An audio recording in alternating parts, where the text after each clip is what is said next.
Hello and welcome to Alienate UK with myself, Sarah, Hello. Nicole, and our wonderful guest, Tillie Treadwell. I come in peace. Right, so, quick intro for Tillie. So, Tillie Treadwell is a modern-day author and paranormal scholar who was born and largely raised in Lake Mary, Florida, though she spent extensive time traveling to the northern states throughout her life as well. In her own words, she is a conscious experiencer of phenomena, having had what she fully believes to be personal true encounters with the Mandela Effect, wild nightcrawlers, the Glimmer Man, UFOs, non-human people such as the Fae and others, as well as odd glitches in time since her toddlerhood. So welcome to the show, Tillie. Thank you very much. It is a joy and an honor to be here, and I hope that everyone will enjoy their time with me and us today. Yes, I think they will. And if they don't, we'll just kick them off. So, no, welcome everyone in the chat. Nicole, do you want to do a few hellos? Yes, we have Lauren, Og, Stewart, Nellie, Blue Shift, Chiro Sounds, Midwest Night Watchers, Jojo, Steve, Simon. Hi, everybody. Cool. So, full house tonight. Yeah, no Tommy. Tommy's gate crashing someone's birthday party.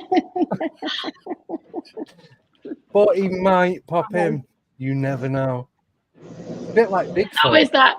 You know he's there, but you don't know when you're going to see him. It's like every time you go out in the woods, you might see Bigfoot, but probably not. That's what it's like coming here to see Tommy. It is. It really is. Oh, so Tillie, welcome to the show. Thank you for coming on. Really appreciate it. So, what do you want to start with? So, can we start with the nightcrawlers? Because that's one of my favorite things. Absolutely. Yeah. Well, this was something that happened also here in Florida. I don't want to give out the specific area. However, I will say that we were living, it was less than half a mile away from a state park here in Florida.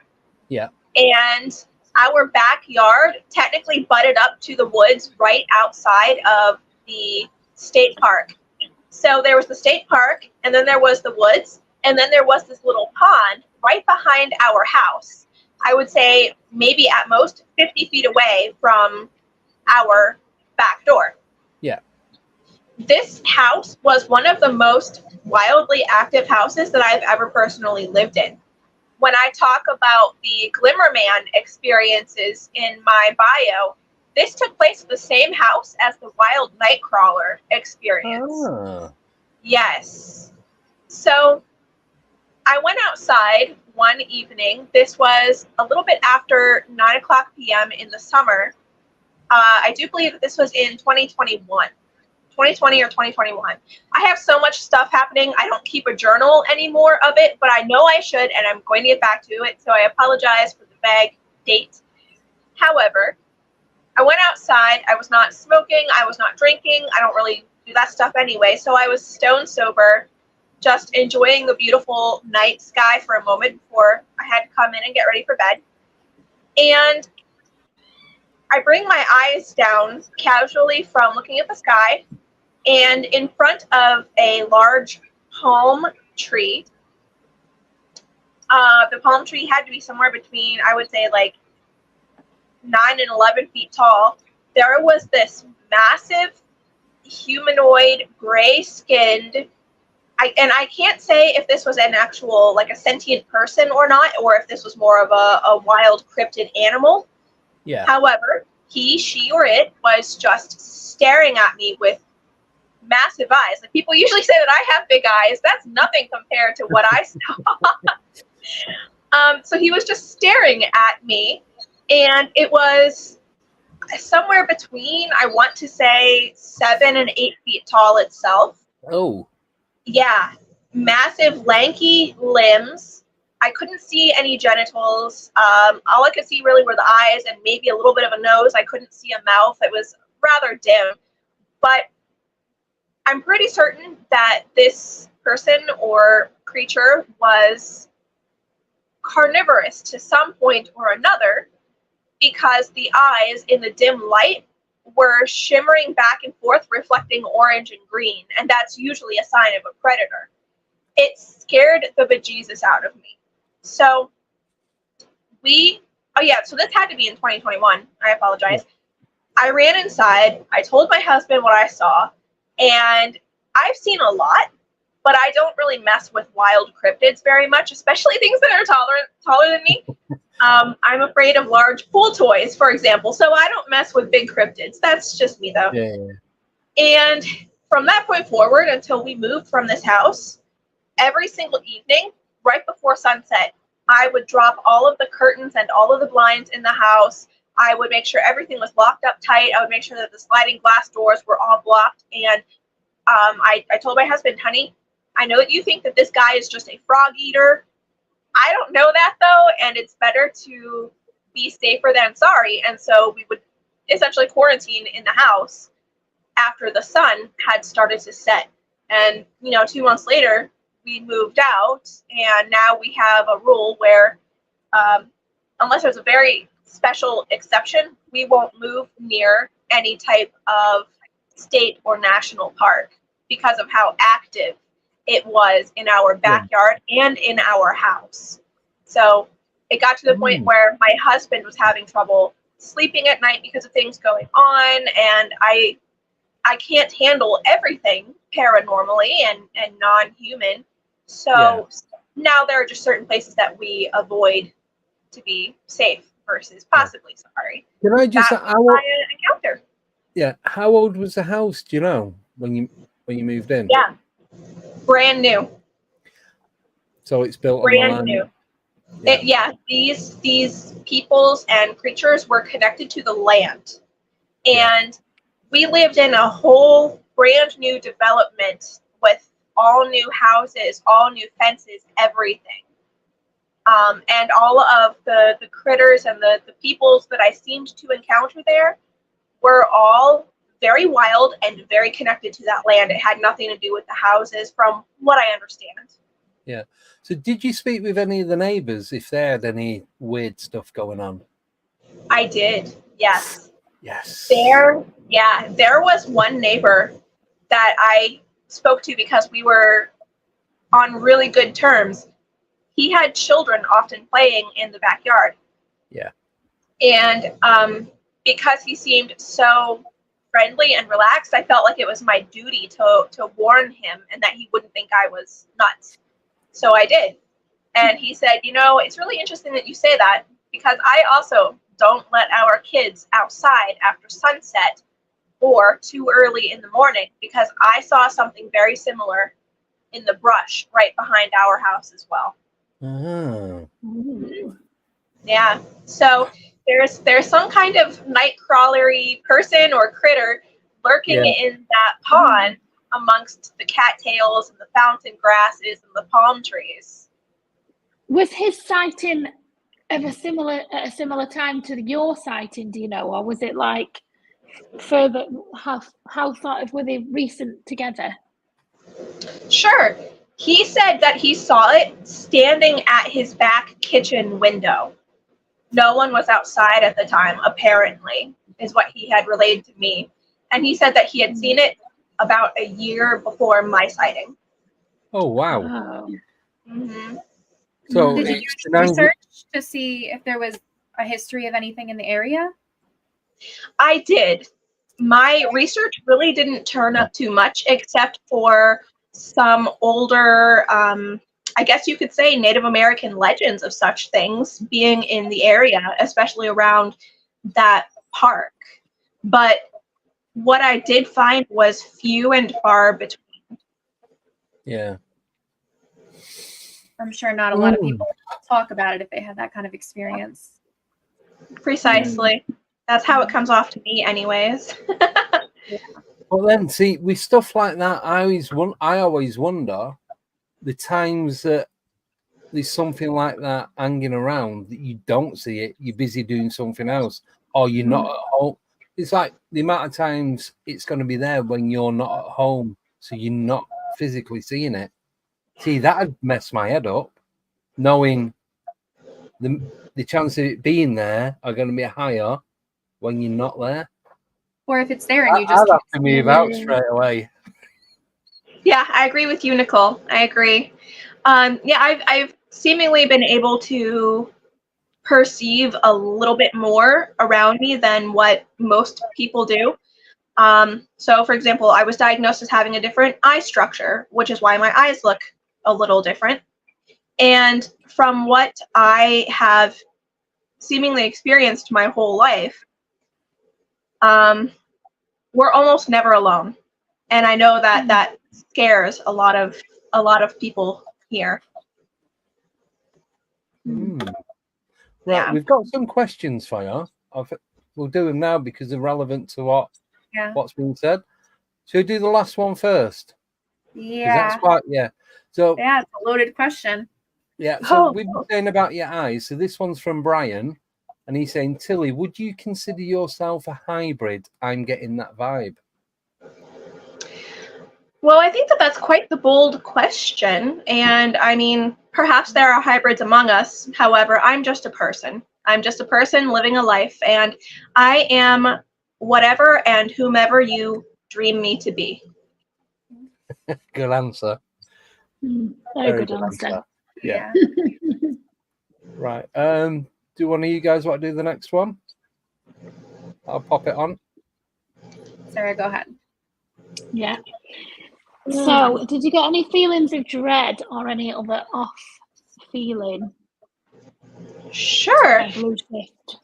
If Blue is talking about at that house with the nightcrawlers and the Glimmer Man,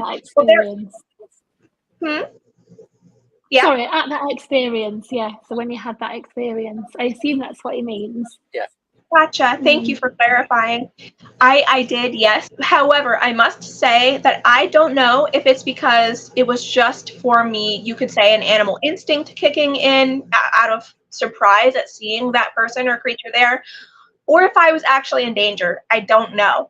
I will say, however, that the entire property, the entire neighborhood had a really different vibe to it. I also wound up having some weird experiences with owls there, and seemingly also strange visitors at nighttime in our bedroom, which my husband and I both have had experience with there that we've never had anywhere else. So it felt different. And after the Nightcrawler meeting, for me personally, that vibe definitely changed, and I couldn't wait to get away. Yeah, I've heard a lot of people when they have these sightings and these experiences, they describe it as very still. Like the atmosphere around them seems still and very quiet. I don't know if you felt that at all. Like very, like everything suddenly becomes paused for a moment or very quiet. Sure. Well, I know that is very much a typical happening, but that's not what occurred with the Nightcrawler incident. Believe it or not, there was nothing else strange about it except for that person or critter just standing there staring at me intently. That was the majority of the sighting. The only other strange thing perhaps is that this person or creature, I have never seen a physical being or creature stand that still. It really was unnerving to me. And I don't know if I accidentally saw it or him or her when I wasn't supposed to, or if they were just plainly physically visible and hunting me or something. I don't know.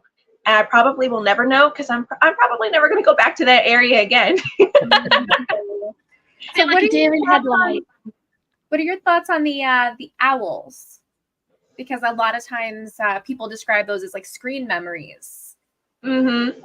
I love, yes, I love owls, whether physical, ethereal, or other. And as far as my own experiences go, I'm very certain that some of that was some type of masking or screening. And then I've had other strange encounters where it seemed like with the nightcrawler, this was a very physical, very plainly incarnate animal or critter or person, but they were there and they were in that form, if that makes sense. Yeah. However, if we're talking about owls perhaps as spiritual messengers or totem animals, I think that it is a very powerful energy, and in some ways I think divine, and in some ways I think hellish, but isn't that the nature of perhaps you could say God and or reality at large? I don't know. Does that help? No. Yeah. No. I'm so sorry. On the bigger picture, no. It's 10 more questions. That's just how it goes. I know. One question equals 100 more. So yeah, it's good. It's all good. And that's why we have a show every week. Yeah. Well, I promise I'm not trying to be tricky. No, it's all good. So this is from Nellie Kelly, and she's asking, does Tillie have any clues as to why land close to national parks has so much strangeness? I think I do. I have worked a few investigations in the past. For anyone who may not know, I'm a retired paranormal investigator and a retired paranormal counselor for the most part. And I seem to have had some encounters with some non-human people who were there as essentially part of the land. And most of the time, they would tell me that that is just their home. And apparently, there are some groups of non-human people who used to cohabitate with human beings in those forests and in those lands. However, as humanity has evolved, it has moved away from those lands, and now they have been fully reclaimed, for the most part anyway, by the non-human people who lived there originally. So it seems that humanity is the newcomer in the woods, as it were. And I think as well, there is a lot of energy stored in the parks. Even just in any patch of woods, it seems to me that it carries more energy, and that provides a lot more opportunity for quantum portals, for better or for worse, for humankind, if that makes sense. Does that help? Yeah. Awesome. I know nothing about national parks. No, but then do you know what I was just thinking? Are they protected in a way? A little bit like we've got like National Trust and things like that, where we've got specific areas that are protected. Why are they protected? I know there's a lot of history as well, but if there's a lot of sightings and things in those things, it makes you wonder if there's a bit more to it as well. And that's precisely what I have been told by sources I am forbidden to name, human and otherwise. Yeah. Like, is there more of a reason why? Why they are so well looked at, like restricted and looked after, and that's my understanding. And apparently, it is for the happiness and the health, largely of non-human people, but then also for the safety of most human populations. However, of course, there are always people who are going to break rules and whatnot. And I do believe that there is a new term for that called FAFO, F around and find out. So, but everyone has a different level of risk that they're comfortable with, and I don't judge. Yeah, but these FAFOs, do you think they're the main part of the missing 411? Say that one more time for me, darling. Sorry. So these FAFOs, do you think they're one of the main parts of the missing 411? Yes, I do think that when human beings go into these forests to F around and find out, I do believe that that is at least part of what's going on, because in my understanding, there are some of these land guardians who feed off of human beings, especially physically. Yeah. And so even for my husband, when he loves to hike, I love the forest and whatnot. However, I have very strong boundaries around the forest because I'm here. I'm physically incarnate. In a lot of ways, I'm quite vulnerable. My husband, he doesn't see all that I can. He doesn't know all that I seem to know. And so I tell him, okay, honey, you really need to go during this particular set of hours. And if you see any sudden changes in the weather, in the temperature, in the wind, if you hear anyone or anything calling to you from the bushes, you need to leave immediately. Do not pass go. Do not collect any kind of dollars. Turn around and go. Yeah. So that is my understanding. And two, I highly recommend that human people stick to the trails, the main trails only, and never go more than a mile into the woods. That is just my advice based on the cases that I've worked and what I've been told and what I've seen. Also, never ever bring dogs into the forest. That is almost always bad juju right off the start, in my understanding. Why is that? Well, I know that a lot of people may get offended to hear this. However, it remains the fact that most non-human people, as I've experienced, hate dogs. Dogs are seen as filthy vermin who are vicious and who are usually the deepest reflection of what non-human people would largely consider to be human evil. So human greed, destructiveness, filth, promiscuity. And of course, that's not all dogs. However, this is why a lot of stories revolve around non-human people tormenting human people's pet dogs or even vaporizing them in UFO encounters. There's a lot about that that seems like people don't want to hear about here, but I think that it needs to be discussed more, and it's a topic I plan on delving further into on my own channel. Well, both of the shows now that I'm running. Yeah. That's interesting. I've actually never heard that before. So it is hidden knowledge. Yeah. Mm-hmm. It is very What interesting. I know is don't go through any fairy doors because you will not come back.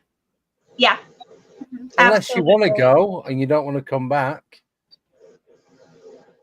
That is true. That is true. But I mean, there are less painful ways, perhaps, to go about it than to mess around and find out. You know, please don't go picking the berries or the mushrooms in the forest because those are considered sacred. You know, you might get snatched up that way, missing 411. They're always talking about how people are being kidnapped while they are picking berries and mushrooms or wandering off the trails, etc. And I don't know of any Greyhound ticket back to this reality once you hit that other side of the veil. Oh, yeah. Yeah. So we'll do this question next, Em, because it's so many in relation questions to what you just said. So this is for all of us. What's your most likely scenario that you think is responsible for the missing 411? Sure. Well, I'm really happy to see that people are asking deeper questions. That allows me to get out perhaps some helpful information that's usually not covered in detail. I think that the most likely scenario is a grand mixture of non-human, less physical people and wild, semi-sentient or non-sentient beings kidnapping human people. And sometimes, in my understanding, they're being used for breeding stock or, unfortunately, like sexual slaves. Sometimes they're being used to farm energy. Sometimes they're just simply being killed and the body is never found because it's apparently in a different dimension. And sometimes, you know, they are killed and returned for some type of offense that the human person may or may not have realized that they committed. But it could be, you could say, UFOs, could be Bigfoot, the Fae, traditional land guardians, even sometimes getting into the Wendigo and the not deer, and it could be other types of people as well, even more exotic.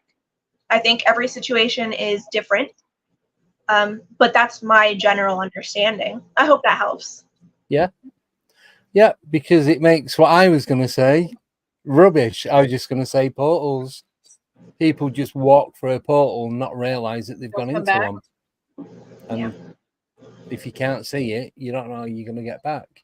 What do you think about leaving gifts for the non-human people? I know there's a lot of controversy with that, where you should, where you shouldn't. Yeah. So this is just my understanding. I know that everyone may be different, whether human or not, so I don't mean to offend anyone with what I'm about to explain. Please keep in mind that I have the best intention at heart. So with all of that being said, human people don't tend to be nearly as consistent or trustworthy with their relationships as what non-human people need, desire, prefer. So this is why when human people start gifting like to Bigfoot and whatnot, they say you've got to do it on a certain schedule. You have to be consistent. Your manners also need to be consistent. You need to let them know when you are, for example, going away for the weekend. You need to introduce people properly to them when you bring other human beings into the area, because that is their shared home as well. And I find that most people here aren't up to that par. And that's not me being, I'm not trying to be mean. I'm just saying that everyone has different standards. But if human people can develop more ability to hold these standards, gifting and relationships become a lot less of a problem to maintain, especially if human people can begin to appreciate and use appropriate wordcraft to the non-human standard. So, for example, my friends, most human beings, as I understand it, are considered absolutely delusional by non-human people, because human beings are always stating their opinions as facts, and often facts as opinions. They don't know the difference, apparently. And I agree with that. I've worked in the mental health field. I've worked in the paranormal professional field and coaching, and I've done a bunch of things. And that is always the sticking point that I seem to come to with people. They will point to something and say, oh, that's horrible, that's awesome, that's this. They're labeling things with their opinion, but they're not putting the disclaimer on it that that's just their belief or that that's just their opinion. Yeah. So for me, it drives me nuts. I really do my best to cater to the people around me. But if I were to speak as I plainly want to speak, the way that I talk is very different. It would be boring, most likely, really quickly, to a general human audience, because I would be saying all the time, I think this, I believe that, I feel this. You know what I mean? So extremely detailed. But that's not typically how human beings work. And then they get offended usually when someone points that out to them. And so most non-human people, until human people reach a certain standard, they won't even bother accepting an offering. Or usually the worst case scenario is they'll get someone who is there to feed off of that energy that the human person is putting out and doesn't realize it. So until humankind can rectify this standard, there's just likely to be more and more trouble. And that's part of why I've decided to come out and do a lot of talking, because I'd like to help bring more happiness, health, and harmony to this plane, whatever, wherever it may be, whatever, whomever human people may be. And there are apparently a lot of people on the other side of the veil who would like the same, because they see the potential in humankind, but a lot of them are afraid to even deal with human beings, or a lot of them absolutely loathe human beings and will avoid them or attack them. But then, there's always that morbid curiosity there. So they like to spy on human people. And sometimes, if there's an especially good, by their standards, human person, they might swoop into the rescue. It really just depends. I hope that helps. Thank you for coming to my TED Talk. Yeah. I'm just sat here listening. Wow. So Yeah, they, I know. what do you think the veil is? Do you think it's a different plane of existence, a different universe, or something that's physically here and we just can't experience? Sure. From my understanding, it's just the vibrational separation of this plane versus everywhere else. And apparently, every plane of existence has its own veil that separates it from the other planes of existence until you get to the home vibration, which is essentially, in my understanding, the God vibration where everything melds into one, where we are all one. And the lighter in vibration we are, as we move through our incarnations and our lifetimes, apparently, the thinner the veil gets wherever we go. Does that make any kind of sense? I feel like that it makes more sense in my head, but I'm not sure how it sounds coming out. Well, yeah, I totally get that. Cool. Totally get it. Yeah, because I've been thinking about that, and that's one of the questions that I've been asking. Where you've got all these different realms, do any of them cross over, or are they all segregated into their own little or big area?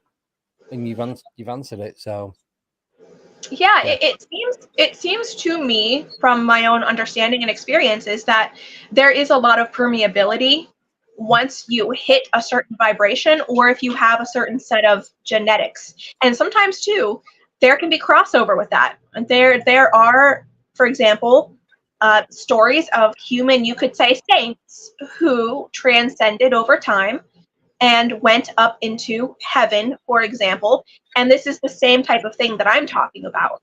So it is at a base level, from what I gather, determined by your core genetic profile. However, if one can learn how to practice and develop free will, then that opens up the veil and it opens up other gates and other relationships as one moves through the incarnation in a positive, balanced, objective, healthy manner. However, there's also the other side of the coin, from what I see, where if people are developing free will or not, but they still are living really negative lives, it opens up the negative side of the veil and draws in those other kinds of people who will reflect back to them what it is that they're putting out. And that's not always 100% the case. However, from my experiences, that is like 99.9% of the situation. yeah, sorry, I just had a motorbike going down the road at the back, so I was trying to mute my mic before Was that blasted. you? Yeah, that was me. Sorry about that. No I way. love how many questions are coming in right now. Everybody's just like, There's a so lot. into Yeah. Yeah. Oh, right. So we'll do this one. This is from Blue Shift. So going back to that humanoid that was seen in the back garden, we was asking what colour was it? Do you recall? Yeah. It was about the color of your hoodie, but a little bit lighter. And it was very interesting. I've never seen a skin like this. This colour? Yeah, pretty much. It had perfectly matte skin, no wrinkles or anything, and had a really matte texture, but it also had a slight sparkle to it. It kind of looked like the sparkles were, how can I say, like embedded in the skin. It was very interesting to me. I've heard that before when people have described like it. Yeah, and I haven't seen anything, but people describe it very similar. I've heard a lot of people say that about it. Yeah. Interesting. Yeah, this was my apparently first, last, and only experience with a nightcrawler like that. So I still haven't done much research on it, but I probably should at some point. I've just been so busy with everything else. Yeah. There's got to be something in it when a lot of people are having similar sightings of similar non-humans, all in different parts of the world.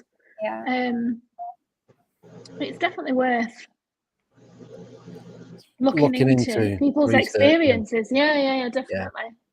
It can't just be it can't just be your own perception of something when so many people are having it in mass. Someone asked, Og asked, "You're very wise, Tillie. How come you know all this? Is it just researching or is it your experiences?" Well, I think that's another good question. And thank you very much for the compliment. I do try. Well, I've been having paranormal experiences since my very first memory, it seems. And I also am a retired paranormal investigator and retired paranormal counselor. So my whole life has been, you could say, quite the magical one. And I'm not entirely sure why. It just has been. And I seem to have met a lot of non-human people who like my vibe and they talk to me.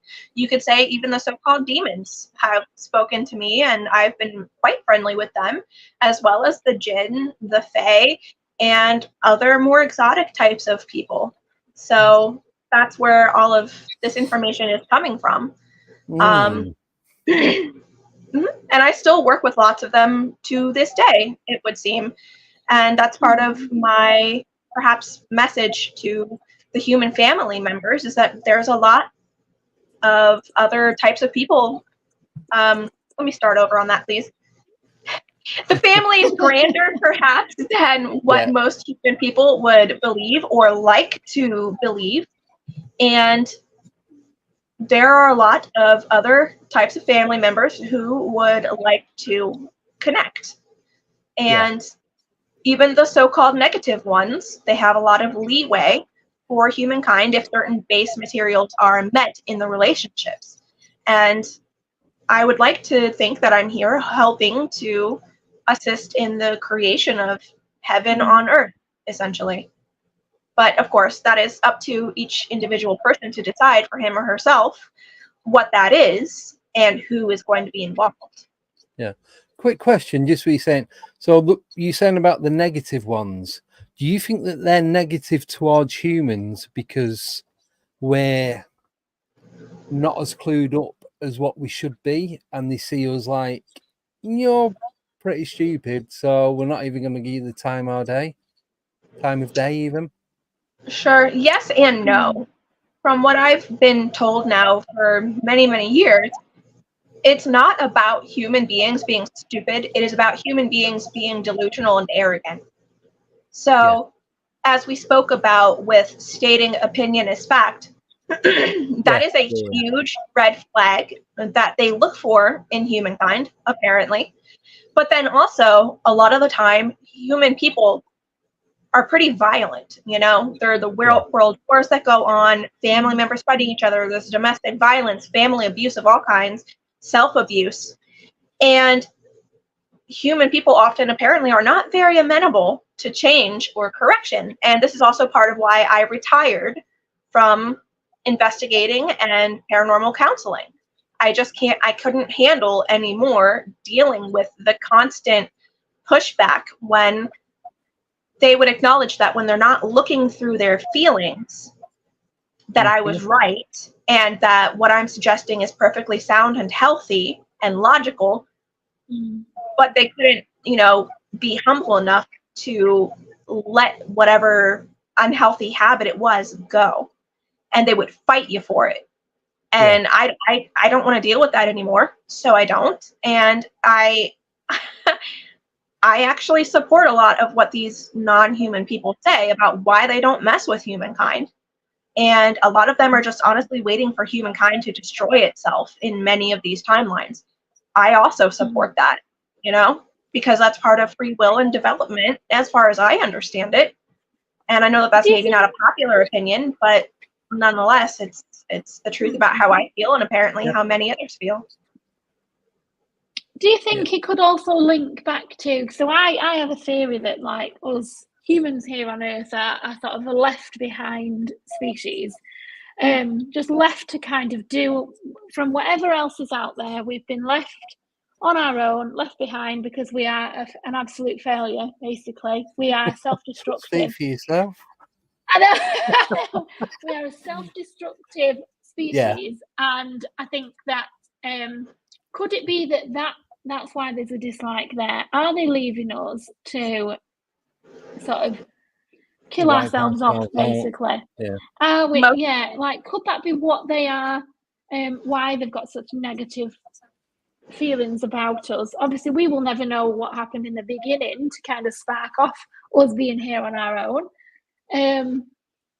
But do you think that's maybe why they've got this negative view? Do they know something about our race, our species that we as current humans don't know? Obviously, Yeah. we're very young, so we won't Yeah. know Oh, yeah. what went on before. Yeah. They seem to, and in my lengthy discussions over the years with lots of different types of peoples, they seem to have a strong grasp on core human psychology, and they do have a hatred for basic human psychology. But that's not to say that every human being is self-destructive and violent towards their communities, etc. It's just that there is a large hatred for that base human nature, and I do also share that sentiment. I'm very particular about the company that I keep, no matter who it is, but I'm even more particular about the human company that I keep, because I don't tend to get along personally with very many of them, because usually what I've been told is that human beings have a core love of control and egotism. So I have found myself over years and years being in unfortunate relationships where I didn't understand that me just being honest with someone, and of course as kindly as I can, because I do have some empathy, just the fact that I disagree with someone, or that they might come to me for help and I say, hey, I think that's a really bad idea if you want to achieve this or this or this, and they would get terribly upset with me, and then I don't understand what the heck I did wrong, and then I have someone who has deemed me an enemy and they're trying to destroy my life. Why would anyone who doesn't think like a human person and doesn't understand emotional slavery on that core level want to deal with that? Like, it makes no sense to me, and that's also what they have told me. So, yes, yes, all of the things, yes. And I don't want anyone to think that it's all doom and gloom with where I'm coming from and what I seem to have learned. There are a lot of great people who are trying to assist humankind, the people who want to learn, who want to become more tempered and more balanced and fair towards themselves and other people of all kinds. It's just,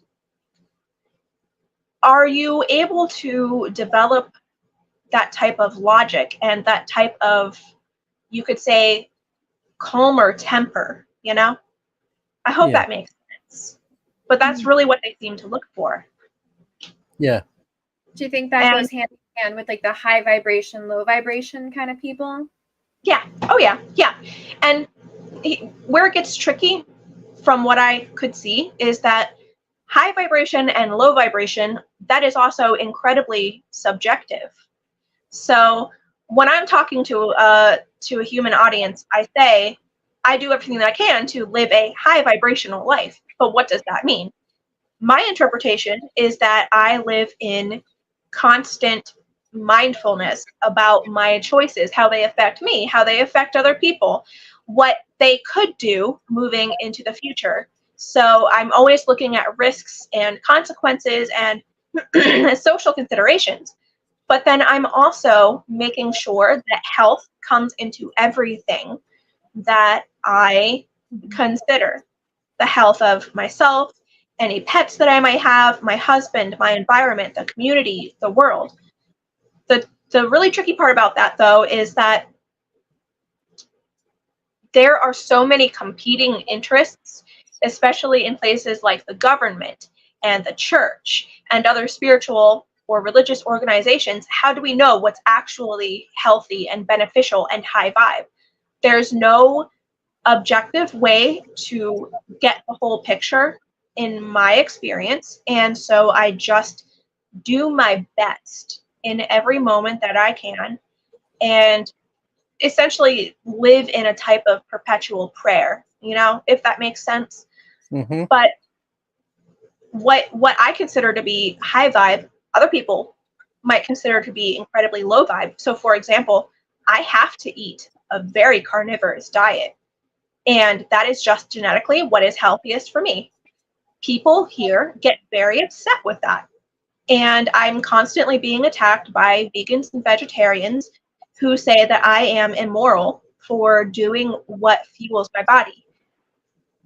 I kind of agree with them in a sense, and I tried for many years to eat as vegetarian as I could. I don't know if you can tell, I'm very puffy right now. I was in the hospital a few months ago for some pretty serious stuff related to all of this, but it came down to me having to choose. Do I want to die a slow and painful death trying to live that maybe more high vibrational life, or do I want to do what is healthiest for me in this incarnation? So a lot of this is subjective. Does that help a little bit, perhaps? Yeah. You've got to do it to what, like you said, what suits you. Because if you don't, like you said, you can endanger yourself. Mm-hmm. So right, and then I won't be able to help anyone at all, and I'll be in misery the whole time I'm dying, and it was awful. So I chose myself, and now here I am, and I hope that I can atone for what I regard as the sin of being carnivorous. Even though I didn't necessarily choose that when coming here, I still see it as a sin because I see it as causing harm possibly unnecessarily to another creature or being, if that makes sense. Yeah. I hope that helps. So sorry if I'm just No, it's amazing. It really is. If it's rambling, it's very interesting rambling. There's Well, at least there's that. Better than my rambling, put it that way. Right, got some more questions. More questions? Do you want to do this one, Sarah? There you go. Yeah. So, blue shift for you, Tillie. Has Tillie visited Mount Shasta? And if so, have you had any strange experiences? Another brilliant question, my loves, I think. I have not visited Mount Shasta, although one day I would like to. So for my own channel, in case anyone doesn't know, it's called The Weird Walk Home, and that's on YouTube. And I'm starting to be able to travel more often for the show, and hopefully soon I'm going to be starting to have in real life walks with guests. Part of that, hopefully, is going to be visiting some places like Mount Shasta to do a show. And maybe, just maybe, we'll get someone or something cool on camera. So that's the best I got for you on that. I'm sorry to disappoint. No. That sounds like all good. All good. Next question. Do you want to do this, Nicole? Sure. There you go. This is from Ghostbuster Gerald. Do you think that the paranormal, UAPs, and cryptos are all the same thing, especially in national parks? Nailed it. I do. So I believe that we are all part of one massive family, and that these peoples and critters and beings are all a lot more connected than what traditional human ghost hunting and paranormal studies would have us believe. So I'm starting to do a lot more work with Steve Mera and Barry Fitzgerald over at Project Doorway. We talk a lot about this in our dealings, and we're just starting to work together, so I don't have a lot of material out with them yet. However, if you want to investigate more about this theory, I would highly recommend checking out Project Doorway, and maybe sometime soon, depending on scheduling, you'll find me there spilling more of the tea on this as well. Yeah. Well, actually, I've got Steve Mera coming on Wednesday for the get. Oh, you do? Oh, so I've met Steve a few times and Barry, and we've just become good friends. So I do speak to him now and again, and Yeah, so Steve's coming on Wednesday, but that's for the members only. So if you're not a member, you ain't going to get to see it for a week. So that's live. You can come on, you can chat with Steve directly like we're doing now. So you, rather than putting your questions in the chat, you can come on screen, ask him the question, stay until he's answered it. But if anyone starts being a knob, they're getting booted off. So they've already been pre-warned. No, everybody's going to have good behavior. So, yeah, so we've got, so that's the last Wednesday of the month for doing that. And then Barry's going to be coming on in about 3 weeks. So it's all good. Excellent. But with you saying that, it'd be great to get you, Steve, and Barry on together. Now I know that you're all working together. Hex, yeah. Yeah, I have Steve coming on next month, I believe, as well. And then I work pretty closely now with Mark Ollie, who is also a great, Met Mark. Yeah. Yeah, he is wonderful. He has partnered with the Weird Walk Home, and we're going to be doing a lot of cool projects together, some possibly related to the material from Project Doorway, and then lots of other things. Barry, I look forward to talking with him more in the future. And hopefully, if you want to hook us up, I would love to do a show where it's all of us. Leave it with me. I'll see what I can do. It shouldn't be a problem. As long as everyone's available at the same time. Yeah, I don't mean to bullshit Kelly's, but look at Andy name dropping. It's just part of this. It made me laugh. You were like this, Andy. You were like, yep, tick, tick. I was going to put that comment out. They've just, Barry Fitzgerald at the Paracon. You know. I've met him and I've interviewed him and I've chatted on the phone, and we actually took Barry out for an investigation in the back of Simon's van. Please don't ask any more than that. Barry. I don't think I want to see the back of Simon in the back of Simon's van. We actually borrowed Barry and went do an investigation in Bolton, so where I seen where this weird stuff was going on. So they're absolutely amazing people, and they'll do anything for anyone. Yeah. So yeah, I concur. So I'll message him over the weekend and see if we can get that sorted out, because I think that is definitely one to watch, 100%. Yeah, sounds good to me, boss. Yes, cool. Right, next question. So this is from Fred Flintstone. He's not the actual cartoon character. I don't think he is. I was just going to say, he might be. I've never seen him. No. He might wear leopard skin or Tyrannosaurus skin. I have no idea. But anyway, here's a question. Why do you think this phenomena seems to enjoy scaring people? What's the motivation? That's a great one. I love it. So from my experiences and from what I've been told, it seems that there are a few different groups. Yeah. There's one group that just likes to be kind of agents of chaos, so they just find it fun to scare humankind, and there's no greater goal to it. There's another group in that emotional joy type of group who seem to enjoy scaring human people because they are playing a certain role in that human person's incarnate story. So without that experience, that person wouldn't have gone on to be a paranormal investigator or something like that, or a scientist, a quantum scientist. So it's actually a sacred duty in that way, at least by my standards and by theirs. Then there is the more negative and vampiric side of things. You would say that these are the energy vampires, and I'm labeling it as negative only because I'm speaking from the human point of view. This is not how I feel about it at all, but that's another story for another day.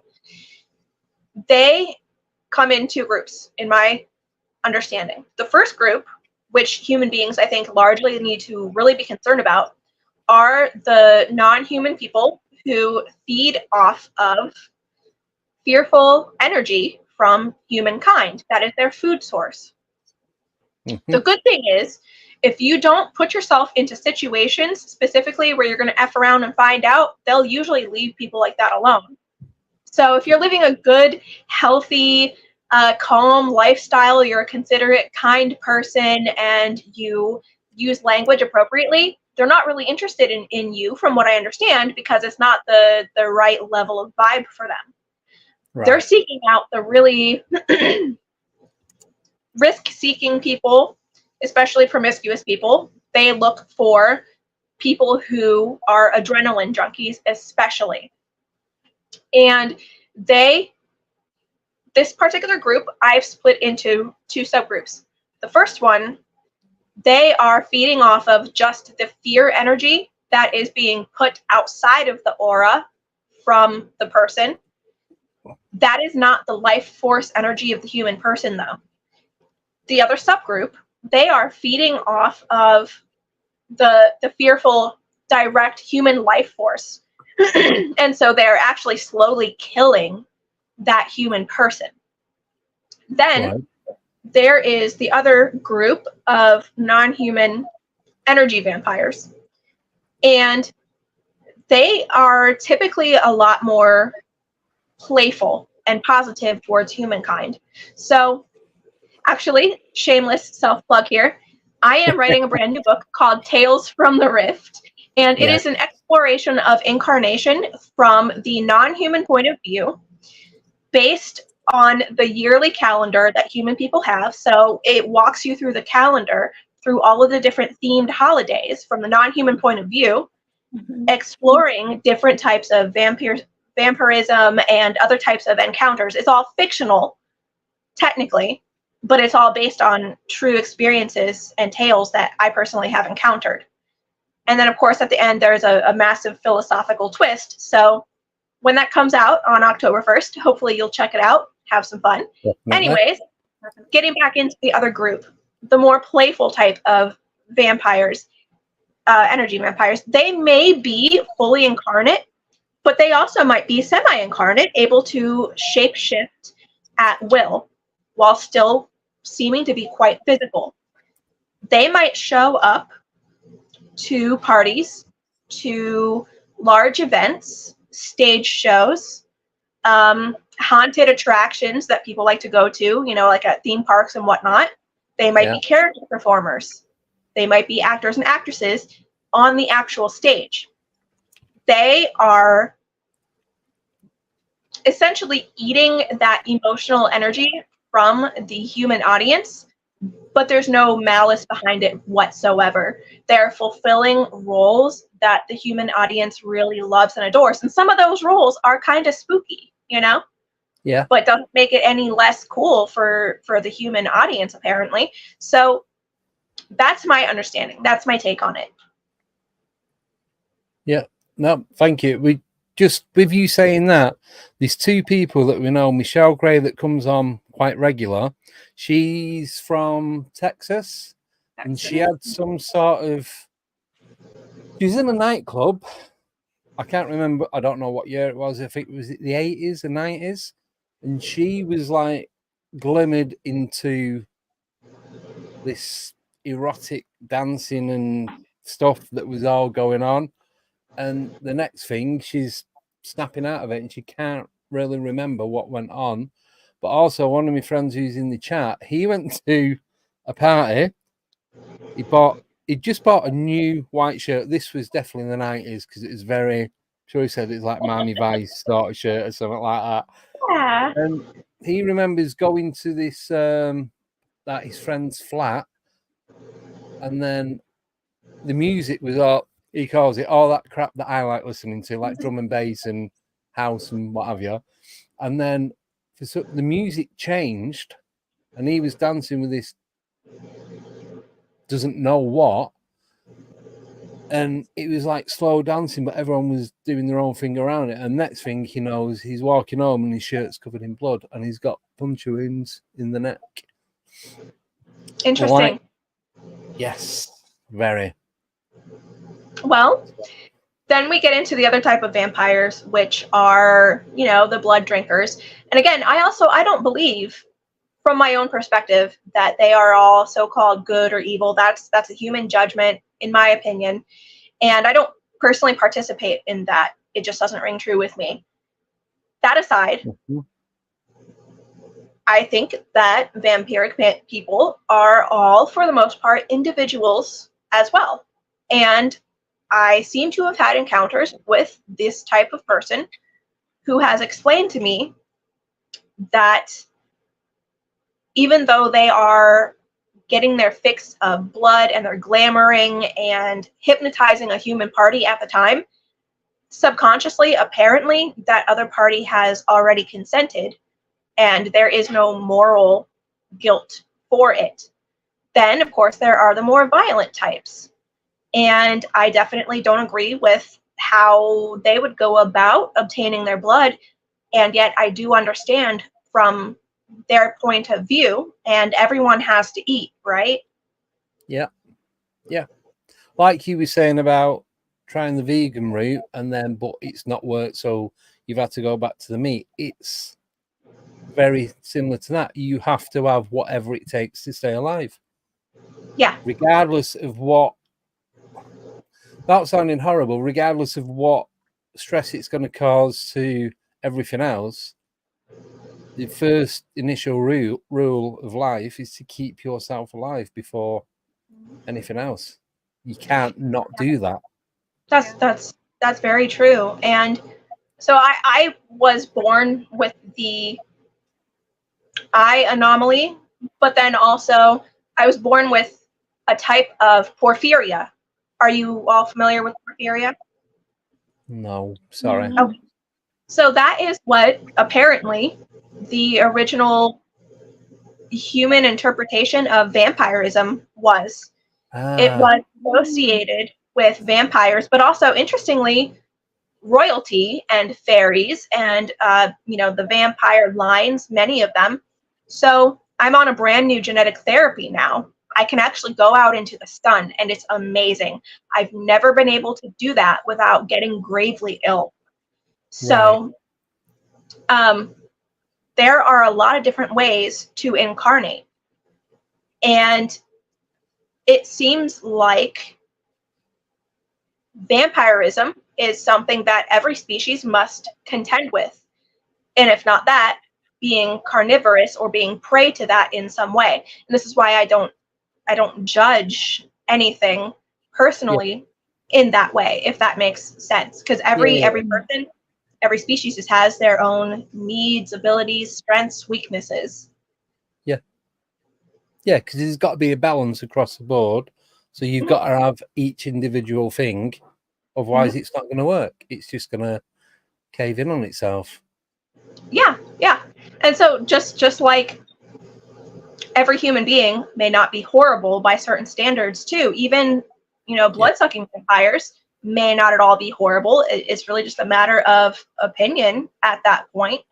And I think that there are lots of great ways for humanity to protect itself if it is ready to take more responsibility. I don't want anyone to get hurt personally, but I'm also just here to collect stories.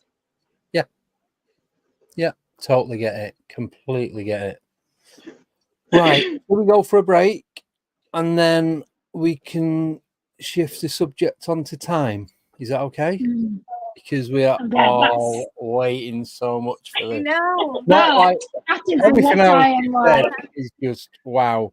But our addiction is like time and how it doesn't exist in time travel and inner Earth. I'll throw that in there amongst other stuff. Yeah, so, well, I would love to yes. know. So them shots that you've sent me, I've got them ready. Them extracts from the book.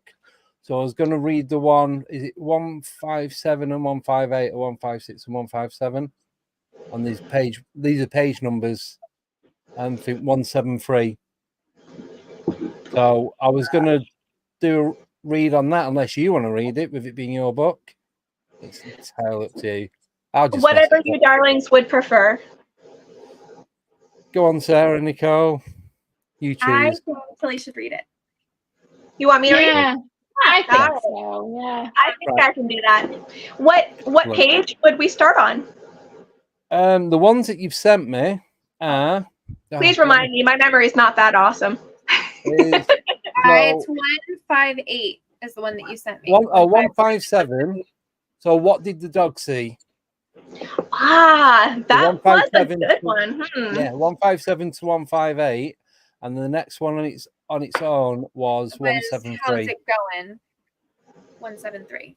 Yeah. That would be my pleasure and my honor. Absolutely. You'll just have to remind me, of course, once I get past the first story, because, well, I'm not great with numbers and I'm not great with certain types of memory. So that's fine. We'll keep you updated. Right. So we'll do the break. If you can mute your mics, that'd be amazing. How long is this one? Just 3.5 minutes, just over. So let me sort this out, and hopefully it will work.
And we are back. So welcome back to part 2 of Alienate UK with Sarah, Nicole, and our amazing guest, Tillie. Yay. So now we are going to, well, Tillie is going to tell us a couple of extracts from her book, which is called again. weird time, exploring the time. mysteries of time and space.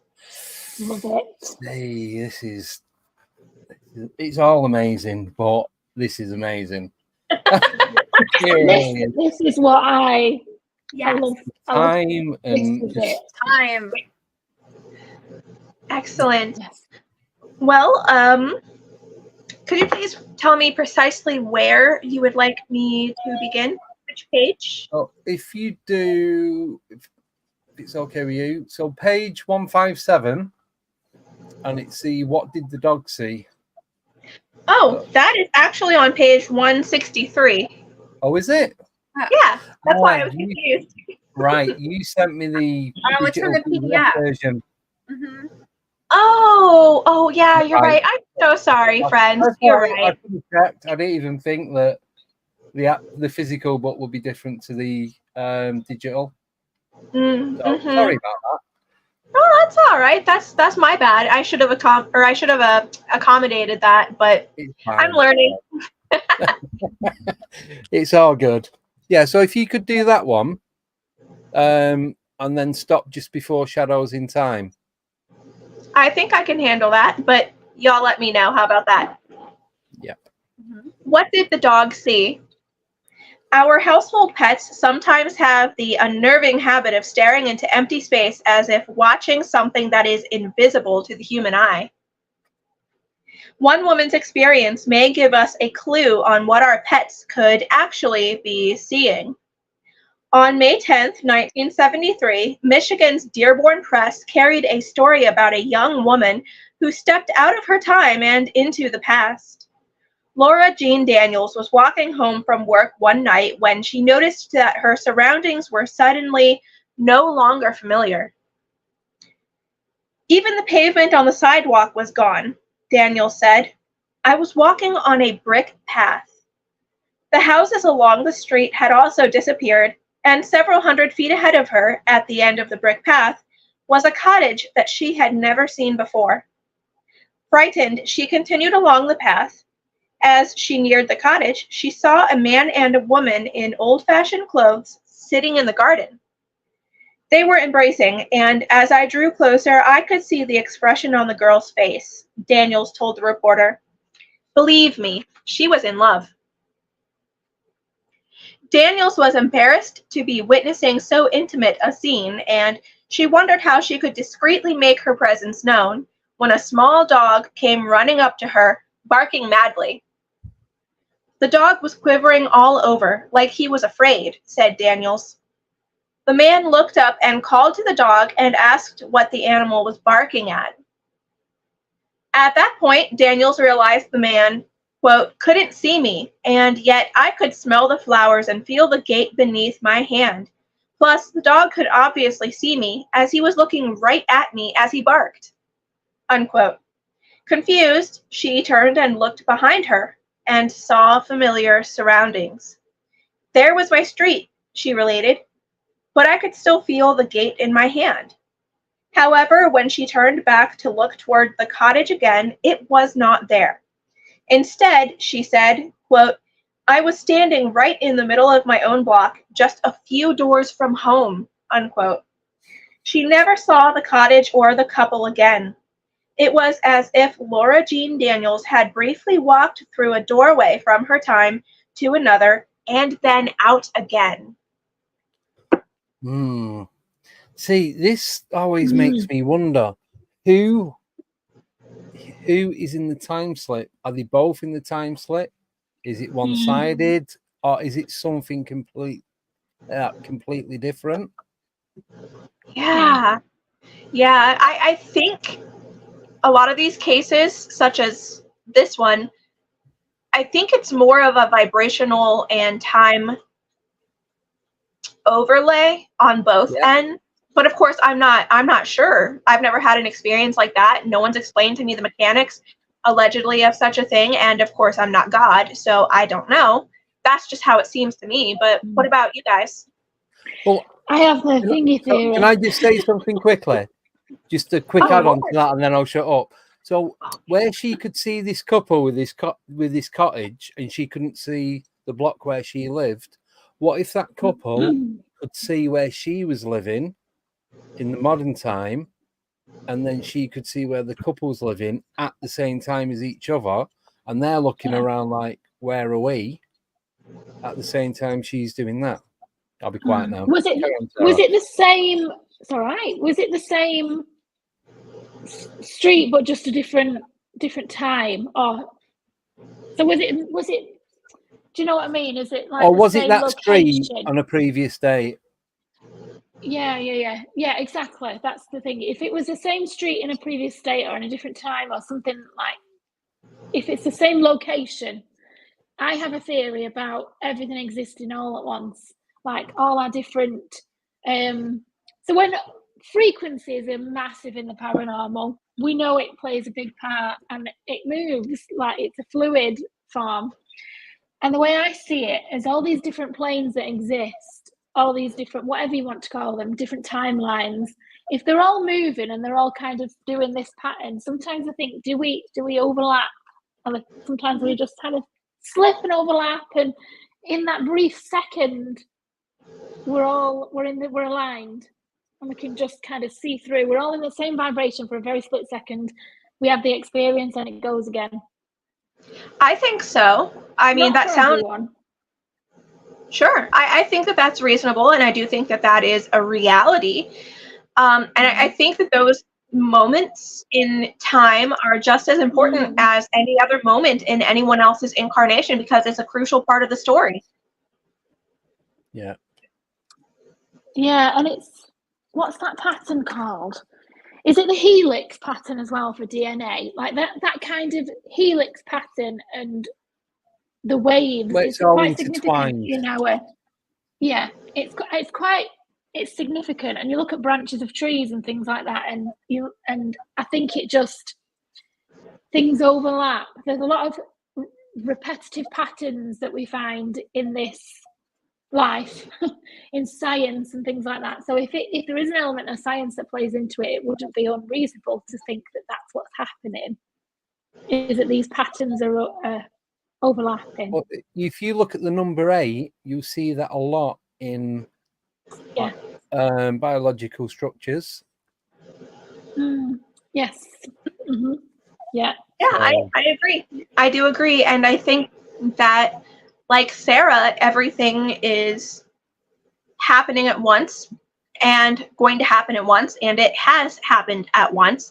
And I think that it's just a matter of tapping into, you could say, that vibration, that time, whatever you'd like to call it. It's really just a stamp in reality, and it has many different details that determine what exactly is the content of that stamp, and who's to say that they can't overlay like tissue paper at times. Yeah. The body is made up of many different layers. Lots of organic things are made up of layers. Yeah. It does make sense. I think so. Yeah, Definitely. It sounds Michelle? just you know what I mean? Just look at these patterns with the layers. Huh? Peppers have layers, onions have layers. Yeah, I felt that. I was like, Shrek. Yeah, as soon as you said onion, I was waiting for one of you to say onions. It's like Shrek. Yeah. But no, it's true though, because there's so many different layers. All you've got to do is flick one frequency or 0.1 frequency to the left, the right, up, down, diagonally, whatever, and then you're going to be in a different timeline. That is my understanding and experience. Yeah. It's like one slight little thing, one slight change. Yeah, exactly. And one slight change in something, no matter how minute, can completely change the whole structure. And we find that again biologically when you look at like DNA. And like me and my sister, we're identical twins, exactly the same blueprint, but it was just ever so slightly different. Like biologically, if something would have happened differently, very slightly, you'd have had a completely different person.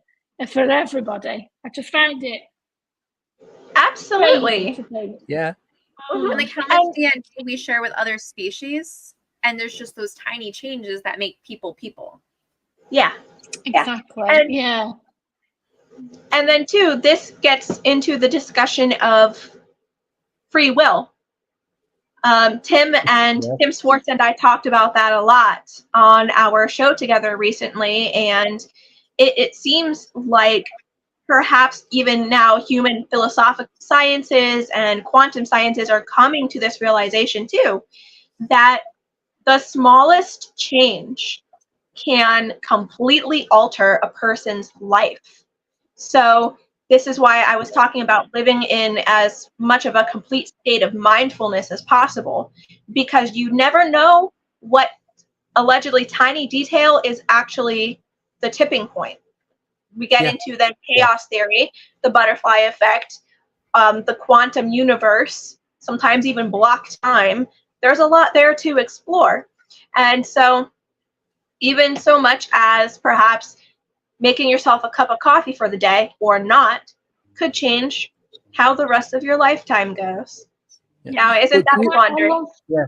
But do you also think, though, stepping into the right frequency can make a massive, massive difference? Not just going into a higher frequency, but being in the right one that suits your soul? Yes, I do. And I don't think that is always determined by free will. I do think that I think that we in the incarnate, whether it's here on this 3D plane or above in the lighter densities, we're still shadows, in my opinion, of, you could say, the God that we all are at the source. And so finding that frequency, I think sometimes there is a lot of divine guidance and opportunity that can align us with that path, and that otherwise we wouldn't have discovered with our own free will, if that makes sense. I was actually having this conversation earlier on today with Darren, Baby with Laser, in the chat, and it's like you were kind of guided toward, when you know what you're doing and you know where you want to be and how it goes, you kind of like, you get guided into that direction, and then all the pieces just go, it's like Tetris, all the just drop into place, just none out shape, it's all and it's a solid line. It's like, and you don't know how it happened, it's just, that's it, and it's there. That's, I agree. What I think. I totally agree. And there was a large part of that which actually led me to be on your show today. So Tim and his crew, before I was part of the team, published what I think is a wonderful book. It's called Mimics, The Others Among Us. Yeah. And I had heard him talking about that on Coast to Coast just by absolute seemingly random chance. And I was so impressed with how Tim handled himself and the material that I decided to reach out to him and offer whatever he could use from me, essentially. And that led to a budding friendship. And then before I knew it, he was telling me, like, hey, I think you should start your own show, and I support you. Let's do this if you wanna. And so I said, yeah. And now here I am. Now I'm doing other shows. And without having caught just that one episode on Coast to Coast, none of this would be occurring. So that's perhaps one example. Yeah. No, So I do you totally think get that's that. like fate or destiny or something like that, just pulling you to the right people? In this timeline, yes. However, I also think that in many other timelines, it never happened, and it never would have happened. Or if it was, it would happen in a completely different way. Does that make sense? Yeah. Yeah, because look how us guys met. So me and Nicole met through a guy called Al Santariga. The Squatch Father. Yeah. Yeah, so he goes like looking for Bigfoot and Dogman and the cryptids and what have you. And he put me in contact with loads of different people. He's like, Andy, meet Nicole. Andy, meet. And it's like, so me and Nicole started chatting. Then Nicole come on the show with you came on your own first. I came on my own. Then you came on with Full Moon Paranormal. And then I reached out to you about coming on and co-hosting. No, that was before because we announced it on the show. Oh, yeah, we announced it on when you was with the full team. Mm-hmm. And then with Sarah, it was Simon who put me in contact with To Investigate. because Sarah's twin Emma had seen a pterodactyl. Now I've had a pterodactyl encounter, and Simon thought straight away, well, there's a connection. So you guys come on the show. It was the first live that they'd done. I think you'd only done, was it 2 shows before that, 2 podcasts? Oh yeah, we ain't done many, It wasn't a lot. No. And then it was like, right, and I just need to build the group up for because not everyone comes on because they used to every Wednesday and Friday, but not everyone could make it every week because obviously with work and commitment and doing other stuff and going out investigating. So that's why I wanted to have a little team so I can flick and change between everyone, but then everyone knows who they are and gets to know them. So it's like a little community. And I was on Tommy's show. Sarah came on, but then Al, so Al's over in New York. He put me in contact with Tommy. So me and Tommy are both in the UK, and then me and Tommy got on like that as well. And it's just weird how we've all been put together, and we all kind of do the same thing. So both me, Nicole, and Sarah are in the medical realm of work-wise. So that was quite freaky, wasn't it? Little connection. Do all different. I do think healthcare professionals are more open to more receptive to paranormal belief and things like that, to paranormal experiences. The mindset with you helping people, and you've got that different type of consciousness. Yeah, if you've got empathetic people, are actually more open to and more receptive anyway to anything, to other people. Yeah, because if you walk into a room, you can pick up straight away whether someone's all right or if they're an asshole, whatever. You know what I mean? You can pick it up pretty much straight away. Yeah. I don't know. I did used to do a lot of medical support and medical companionship, you could say, I suppose. The allopathic doctors that some of my clients would work with, some of them were pretty cool, I think, but a lot of them, if we were to be honest about why I was there, I don't think it would have flown at all. And I think that the patient would have been treated very poorly. And so I just got into the habit of explaining like, oh yeah, I'm so-and-so's friend. I'm just here for emotional support. Yeah. But I mean, that was only half of the story. So I was there actually to listen to medically what was going on and then see if I was getting any kind of intuitive hits, and then to study their condition, to work with a naturopath on the side for that person as well, and then see what kind of a plan we could come up with. But I think that the tides are turning. I think that now in the medical field, there's a lot more crossover with the paranormal and the quantum realms, because hospice nurses are becoming more and more of a thing, as are midwives again. Birth and death are crucial when it comes to interaction with the veil. Oh, that's you! Excellent! Yeah. Midwife! Midwife! Phenomenal, my dear. Yes, so I do believe that the times are changing, and I think that allopathic doctors and nurses, maybe they'll start having more of their own experiences, and maybe there won't be such a big separation like what I've seen in years past. But I haven't done this work in many years now. Like 8 years or so. So it's been a while. I'm outdated. Well, we actually had a practicing GP on a few weeks back, and he's based just at North London, and he uses his mediumship with the patients. Obviously, he explains it. He doesn't just start doing it because of it, not case.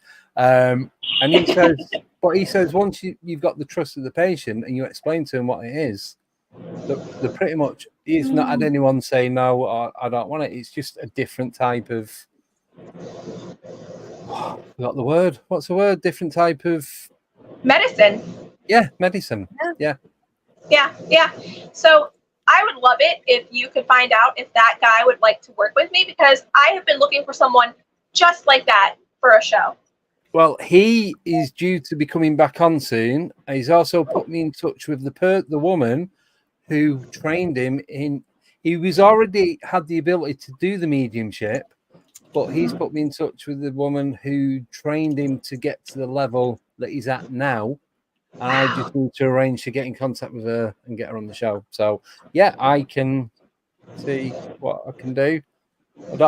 So Please do, yes. Yeah. And I would love to work with that lady as well. Maybe I could have both of them on, because I think that they might have some really important information to share. Yeah. I can contact him and then just go from there. Thank you. Not a problem. But there's so many subjects that I want to talk about. We didn't even touch on Mandela effects. Yes. Mandela So I was talking to Darren today. I was talking about Mandela Effect. I think it was Darren. And we were saying about the Mandela Effect. What if these Mandela effects are not across the board and it's just affecting that one person? So if it might not be a dimensional shift, what if it's your frequency shifting over one, and because it's moved that tiny little bit, your past is completely different to somebody else's, and that's why not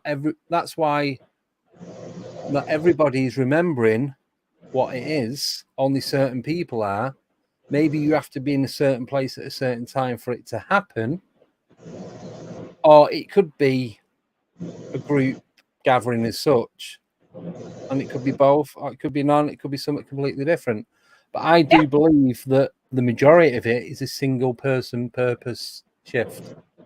I agree. And I talk about that in my chapter about bubble theory. So essentially, I say that I think we're all just blowing bubbles while walking each other home. The bubbles, of course, being reality. Yes. So my husband and I recently had a dual experience of this nature. We were driving home from running errands, or I think we were door dashing. I can't remember. We do that for fun sometimes. And we were passing by a shopping center, and on the strip of grass, there was a bright green tent, and there was an older person with bright silver hair sitting in a chair that was bright green and matching the tent. Yeah. It was really fascinating because I saw a woman, very distinctly a woman, a large chest and long gray hair, and she was holding a cigarette. My husband distinctly saw a man, an older man with much shorter gray hair, drinking a can of beer. We talked about it at length because this type of thing, like the homeless, it's not very common where we live, so it was notable. And we only discovered that we each had observed something different when we were discussing the details. That's weird. See, so do you think you were seeing something kind of like otherworldly and you both put your own like screens over it? It could be, but I get more of a feeling that it was probably a slightly different reality bubble that each of us was experiencing. So we had a lot of overlap. We both saw apparently the same tent, the same color scheme, the same clothing, the same color of hair, the same ethnicity, but the gender and what the person was holding was different. And I don't know that non-human people, for the most part, if they are fully incarnated, would be hanging out homeless in a tent near the local Walmart, That just doesn't seem to fit the MO that I've experienced over all of these years. So that's also a reason why I don't think it was someone less earthly. But maybe it was, and they're preying on them because they're more vulnerable with them being homeless and not as adapt to everyday life as such. They're living on the streets, just trying to get by each day. I'm not saying it is that, but for me, that would make sense. It's like, it's the vulnerable ones that you're not really going to notice if anything bad happens to them. It's like, oh well, they got drunk and they fell over and they smacked their head, and you know what I mean? Or they had a fight and they got attacked, and one of them ended up in hospital. The people who are already struggling mentally. Yeah. So it's kind of like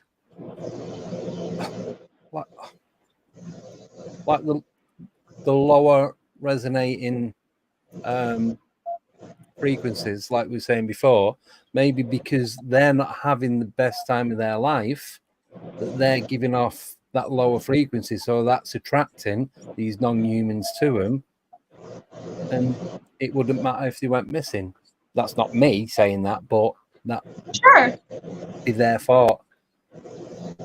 Yeah, I don't disagree with you one bit. I think that it is perfectly reasonable what you're saying. I have no idea what the objective truth of the matter is. Yeah. But your guess is as good as mine, I think. Yeah, and that's it. It's like, it's just, we're all second guessing as to everything that's going on because we don't have any factual proof of this is this, and we can prove it because we don't have the proof to prove it. That's exactly. And what is proof anyway? Is 10 more questions. Yeah. Every time you think you know what's going on, it changes. You're just moving a million miles away from it. Mm-hmm. Yeah. But yeah. It's exciting trying to find out. Don't you just love a good mystery? I do. Yeah. Well, right. So I'm going to ask you this question before we go on to the other questions, and I ask it a lot of people. Do you really want to find out what the end game is for all the paranormal and the phenomena? Because my belief is once you find out what is there after that, you just know, and it's like, oh well, that's me done. Me and Andy have this debate all the time. Yeah. I want to know, and he doesn't. I don't. I like the enigma of not knowing. I plead the fifth.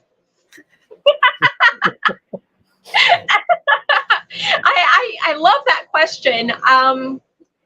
It's just really tricky for me to answer because I don't want to ruin anyone else's stories. No. You're going to find out eventually. Exactly. But are we? Yeah. Do you really believe that we are 100% going to find out exactly what is going on, what everything is, why it is, and where it is? I think at some point, yes, we will figure out some of it. What everything is, I don't know. It depends. Like some people think that everything is just, why are we here? And then other people want to know, well, what's the science behind it? Why are we here? And then what am I supposed to do? And there's a lot to it. So I don't know. That question could go in a million different ways, in my opinion. Do I want to know all about the paranormal and all of that? I kind of do, to be honest, because if I had that information, it would help me decide more how to participate in this realm. So, like, for me, a big part of my message is that people can incarnate in many, many ways here. And I think that it's important for humankind to get accustomed to this idea so that maybe there can be more harmony and happiness and all of that good stuff. So for me, maybe I'm just a little bit different here. I was diagnosed as a very young child having very low ego content and very low emotional content. So me having all of that information just helps me fulfill whatever lifetime that this is in a way that is more conducive to servitude towards other people. Yeah. And I often find myself wishing that I had more ego content and emotional content, because when I look around me at the people that I interact with here, other people are so immersed in their stories and their dramas and their traumas. I'm like, oh my gosh, that must be so fun. And me, I'm sitting here kind of like a potato. I mean, I have creativity. I have some empathy, you know, but I'm mostly a contractual and logical person. And so I would love to be able to have more information so that maybe I could be a bigger part in other people's stories for better or for worse. It depends on how someone wants to typecast me in their story. And knowing everything about the paranormal, it would be really helpful to me in that way. Does that help? Yeah. Does that make sense? Can I just rephrase it a little bit? Would you like to find out yourself what it is, or would you be happy with secondhand knowledge as to what it is? Oh, I want to find out for myself. Yes. Yeah. Mm-hmm. Yeah. Oh, You yeah. can't look at other people. So if somebody's told us how things are a million times, and you always kind of take it with a grain of salt, and you have your own experience. 100%. And even then, even if I experience something, I do my best to validate it from other sources. And even with that, I still don't fully believe everything or anyone. And I just have that natural, I think, mistrust. But I think that that's good. I think that that's healthy. I think that that's objective. Does that make sense? Yeah. Oh, yeah. So I'm guessing as well that you always, when you have an encounter, you question yourself, did it really happen? Did I see it? Did what I think I seen, that don't make sense. Did what I think I saw was actually what I saw, or was it something cloaking or shielding itself or putting a mask on? Do you know what I mean? So, because I've had loads of stuff happen as well, and I still, some of it I know solidly that is what happened and that is what I've seen, but I can't 100% guarantee that what I seen is what it actually was. But then there's some 100%. things, and I still question, but did I actually see it? Yeah, I don't believe anything. Because it's there. It's in my. It's always there. I can drag it out at any point. Yeah, So I know it's real. Yeah, and that's a big part of why I'm keen to work with Project Doorway, as well as also Outer Limits magazine and Steve Maris. Yep, I'm working on a nice big. Name dropping again. I know Chris as well. Yeah, I've met him a few times, so yeah, it's. Yeah, I love him to pieces.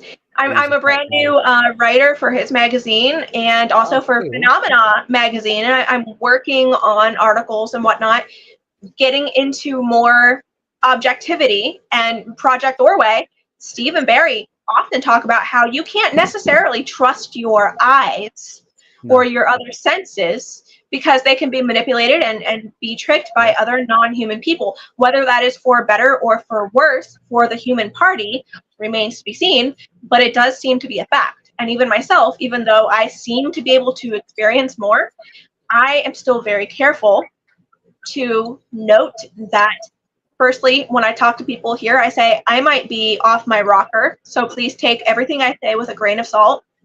I might be mistaken or misled, or my senses might be off. And because there's also then so much subjectivity to these encounters, who can say whether or not what I am experiencing was objectively what was there? Yeah, and exactly that. Yeah, I think that lends a whole new level of complexity to life and philosophy in general. Isn't that just magnificent? Yeah. Because so one of the other things is, it's like people that, whether they're on prescribed drugs or recreational drugs, and they have an encounter, whether it's in their head or it's physical in front of them, they've still had that encounter regardless of whether it's 100% physical. They've still gone through the emotions, they've seen it, they've smelled, they've got all the different senses from that. So therefore, that's real to them. Just because they're on something, or it's like projecting an image from their own mind. For me, that's still real, because you are still going through, say, the trauma of what you're encountering at that time. So when people say, "Oh, it's all in your head," so what? It doesn't matter that it's in your head. Still a real experience. I you're concur. still going through that experience. Oh yeah, 100%. And this was a big part of my duties as a paranormal counselor. It was providing what I would call existential crisis care. So helping people to come to terms with what they are contending with, whether it was physical, whether it was just a hallucination or whether it was something that was more of like a haunting or an experience with a non-human, less physical person. Doesn't matter in my view, because they had that experience, whatever it is. Yeah. So let's talk about how to radically accept that and then move forward in the healthiest, happiest, most mindful way possible. And I that's something I want to talk more about in later shows that I do, because I do think, although it's kind of boring, a lot of people here regard it as boring, it's life-changing and sometimes life-saving material in my experience. Yeah, definitely. And who's to say which reality is real? If somebody can see something that you don't, it doesn't make your reality more valid than theirs. Yeah, I think that they're both equal. And I grew up, my family didn't support me when I was, a little kid. I was telling them, hey, I'm seeing this or I'm experiencing that. And there were actually times where my parents had their own paranormal encounters that corroborated what I was saying, but they were too afraid to admit that after the event was over. And they told me that I was crazy or I was going to be perceived as crazy and all this kind of stuff. And that's what kind of got me into the mental health field originally, because I was on a quest to help people in general, but also to suss out what is sanity, what is reality, and what is not. And my conclusions match your own. It's just a field of everything. So we're out in this plane and we've got all these different things happening at the same time, and you're just more in tune to one than the other, be it good or bad, or evil and good, whatever you want to call it, whatever your perception is of it, it doesn't matter. Your reality is not going to be the same as Nicole's, and mine's not going to be the same as yours and everyone in the chat. Everyone's going to be different. It's like someone was saying the other week, it's literally your life is your movie. You're the main character and everyone else is just an extra. So then the extras, they're the main character in their life and everyone else. And it's that. So realities change per person. That's right. And I think that, I'm sorry, what did you say? It's your perception of reality. Yeah. That's all. Yeah. 100%. Yeah. I agree with you there.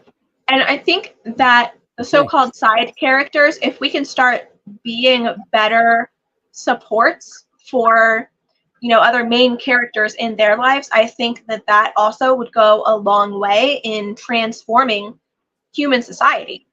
Yeah. So even if someone doesn't believe that someone had an objectively real physical experience, just being there to say, hey, I know that you said that you saw or you experienced this thing, and although I don't necessarily believe in it or have experienced that with that myself, I really do believe that you went through something, whether it was purely a mental phenomenon or it was a paranormal event. I'm here for you, and I can help you brainstorm maybe on how to improve things from here on out. You don't have to be any type of mental health professional to be a good friend, in my opinion. True. No, totally agree on that. We have some questions. You want to get to some questions? Loads of questions. Right. So just let me clear these. Right. So the next one is from Nellie Kelly. So going back to what I was talking about earlier, some believe that Princess Diana was of a higher vibration than most. Now, I've not heard this before. I don't know if you guys have. Yeah, either. I would need more detail. I cannot begin to comment, unfortunately. No, that's cool. I thought if you don't put it out there, then I'll miss it. And it's like, oh, yeah, I know everything about that. So it's like, I have to ask it. Oh, can we do a Princess Diana deep dive one day? What was that? I want to do a Princess Diana deep dive one day. Well, yeah, I think you should go for it. Because we was talking about this today again, And where Princess Diana is buried is no more than 8 miles away from where I live. Oh, It's wow. literally up the road in Althorpe House in Northamptonshire. So, and you can go and visit certain times of the year. So, yeah. Amazing. Amazing. Well, you know, maybe sometime if I hop the pond, you and I could go do something together like that. Bring this one with you and I know. everyone And else. people here. Yeah. Heck Andy's yeah. gonna come Yeah, Let's but do it. I'm supposed to be coming over to the States next year with Mrs. and that, so fingers crossed. Well, I'm going to be coming over and definitely going to New York. Nice. Again. Oh, I wanted to say, you just said New York. That reminded me, in case anyone is interested, I'm supposed to be a key speaker and panelist at a national UFO disclosure conference in New York City this autumn, probably in November. And I would love to meet people, hear their stories, hear their theories. So if you're interested, you might want to follow the Weird Walk Home on YouTube or find my page on Facebook. Updates will be put there. Yeah. I'm an hour and a half from there. There you So go. I will be there. She's already there. Yeah, I'm gonna be there. Please do. I would love that. Yeah. Excellent. There you go. Awesome. Yeah. Oh, about Princess Diana though, Yeah. Nellie, if you can leave more detail, maybe we could get back to you about that, because I admit that I am intrigued. Yeah. Sorry, Brian's just put in the chat, go and get her on. I don't know who he's talking about. Anyway, moving on. Next question from Ghostbuster Gerald. Do you believe that these vibrations are similar to the type that David Icke talks about? We are all vibrating at certain frequencies. When we can change our frequencies, we can move. Yeah, that's basically what I'm saying. And I think that David Icke is a pretty wise person. Yes. Yeah. And I was talking about him today as well. This is Were so you? weird because the synchronicity of everything that we're speaking about today is just coming up in air. Excellent. I'm glad to hear that. This is not really happened before, has it? I like synchronicities. There's been like 10 so far. Yeah. And it wasn't even because I knew that you was going to be talking about time and time travel and how time doesn't exist, but that was it. And the conversation that I've had has covered literally everything. Yeah. This is Excellent. I'm not going to be able to sleep tonight. That's what I was going for. As much info as I can provide. Yes. Yeah. Right. So next two questions are both from Nellie. So she's asking, Tillie, do you think people are chosen to see these humans, non-humans for a reason, or is it down to luck, be that good or bad? I think that we choose to come here beyond the veil onto this side in certain genetic forms for the living out of certain incarnations and storylines. Yeah. I don't believe in so-called chosen ones or blind luck beyond the veil. So I think that there is a reason for everything that happens, although it might look to us here as just happenstance or luck, if that makes sense. So for me, I don't at all believe in any so-called like Jesus Christ type savior characters or anything like that, or I don't believe in anyone being more special than anyone else. I just think that everyone has their own strengths and weaknesses, and that it is our responsibility to develop them as we go. And I know that this sounds a little off topic. I promise I'm getting to the point regarding seeing non-human people. I think that even if certain people might have certain genetics that allow them to see other types of people more easily, I think that if someone works on their quantum vibration and their own frequency well enough and long enough, that they start to unlock timelines where that is an ability of theirs, whether for better or worse for that person. Yeah.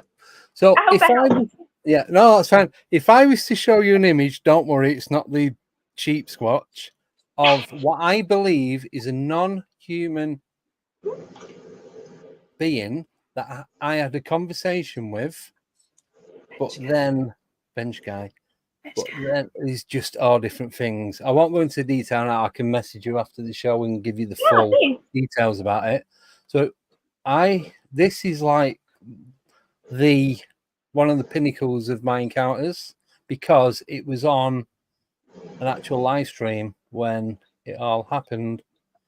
So this is one of all these are the original photos, but I've got I think there's 7 or 8 pictures per frame. So there's like 8 frames in total of these images. So this is what I got at first. So that's a still from the video. So it's in a local cemetery to where I am now. There's a guy sat on a bench, but you can see the glow on his face. Every single image, apart from one, he doesn't have this glow. So this is a zoomed in of his face. Now that orange orb wasn't there when I was talking to him. He had pale skin, strong Dutch accent. He was looking up at me. I'd moved the torch away because I'd already blinded him twice. So I'm chatting to him. I felt I have to explain to him why I'm here. So we're having a conversation. It was similar clothing to what I had. Like, he had tracksuit bottoms on, a hoodie, a cap, trainers, and he just sat there. He had his phone in his right hand. He's looking up to me on his left. So if his face was going to glow, it'd be the other side of his face. But if you look closely, that orange orb is away from his face. You can see the gap between that and his face. That is in every single frame except for this one. So if you look at that image of him, I know you can't really see, but that image compared to this one is, I know it's a bit pixelated. It's, to me, that's 2 completely different people. But that is, I promise you, that is the same person, because I did not take my eyes off him as I'm walking across to talk to him. And he was in my sight for at least 3-4 minutes. I believe you. That lines up with some of my own understanding and other photos I've seen and whatnot. I'd be curious, what all did you guys talk about? I just said, sorry for blinding you. I had, do you know when I said to you, I used to go out investigating, and the woman that used to help me, Deborah, she'd stay in the chat and she'd read out the messages from people viewing, and so we could keep it like rolling. And I just walked over, apologized for blinding him. He said, no, it's cool. I explained to him that I'm doing a live stream for YouTube, got a YouTube channel. We just go out to certain areas looking for weird stuff that's going on. I said, my mate's just gone down there. He goes, oh yeah, I've just seen him with the cap and the jacket and that. He's there, pointed him down there. Long story short, I caught up with this lad, Mark.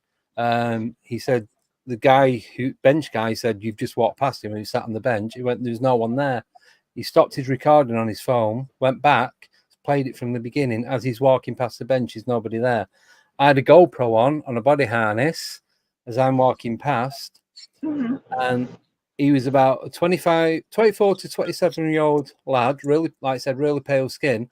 When you listen to the audio on the GoPro, he sounds like an 80, a really, really old man, completely different.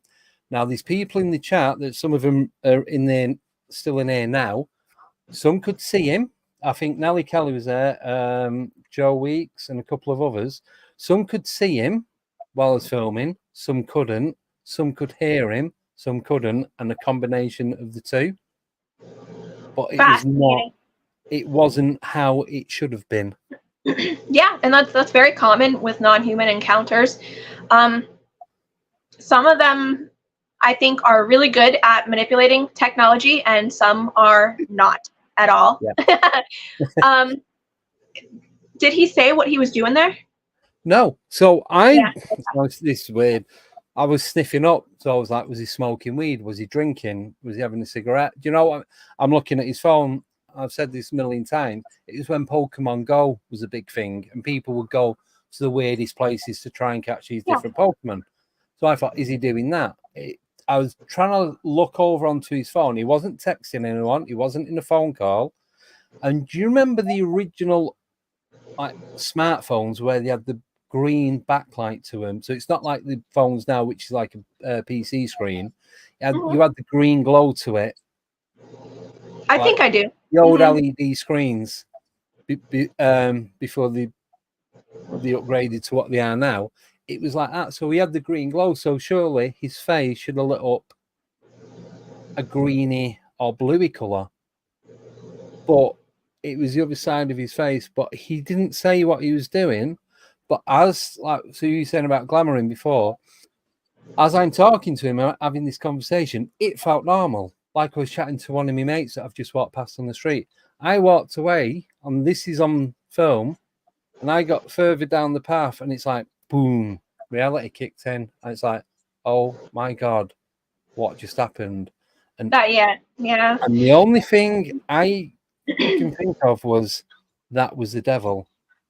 I didn't think to myself it was a demon, it was this, it was that. It's like, that was the devil.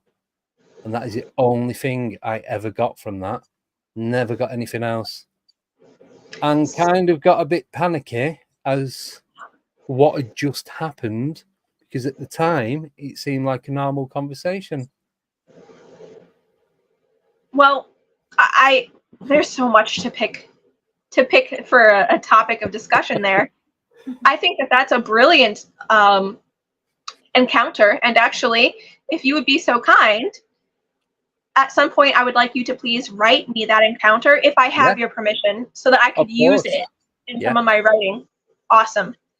So there are a lot of hallmarks there of non-human encounters that I'm hearing with. Oh, I'm sorry. I'm reading Nellie's comment. Yeah, it's all right. I'm just putting up so that people can see what's going on. Oh, cool. Nellie was in the chat. She couldn't see him and wasn't able to see him for any of even watching the videos back until I got the still from the video. Gotcha. Yeah. Sorry about that. Oh, no, that's okay. All good. That person being more secretive about what they're doing there, what they think, that kind of thing, very, very normal in my experience and understanding towards human beings, because as you said, you were trying to look at his phone screen. Yeah. You were, maybe being a little bit nosier than what you should have. I don't know. Yeah. That's just my opinion. And some non-human people do not take kindly to that at all. And so they will sometimes interact, in my understanding, with a human person for a while and get a feel for that person and then reward or punish that person later. I don't know if that was a so-called devil or not, or the devil. Yeah. I don't believe that there was just one devil. No, I'm from what I understand, it's a masquerade. Yes. But you might have gotten that feeling afterwards in order to keep you out of his territory. Possibly. But I've been back to that location several times with the exact same equipment to try and recreate and get that glow. Nothing. And it could be too that he just wanted to maybe send you off with something a little thrilling, and you're never going to see him again. Maybe you caught him by surprise, and now he knows better, and he's steering further clear from you. Or it could be that it was a purposeful encounter, or it could be that you're totally pulling my leg right now. I don't know. Definitely not pulling your leg. It's all there on video, and it's like it was over 3 years ago now, and it's still doesn't bother me, but I'm still intrigued as to what actually happened. Are you afraid of other types of people? If you don't mind my curiosity. No, not really. No.